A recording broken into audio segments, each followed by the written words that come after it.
Today we'll talk about how can you enable this sign or know how you can do that on your Slack app. We go to figure out the solution or know how you can do that on your app.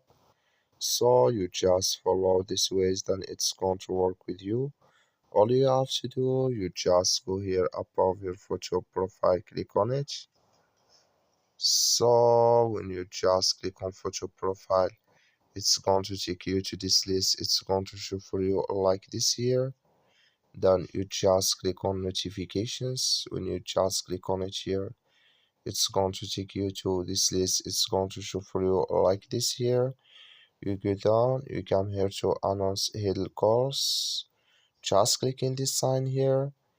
So that like you see this color show for us. That's mean here announce Huddle calls enabled with us now. So that's all you have to do. Thank you for watching. Don't forget to support us by liking and subscribe.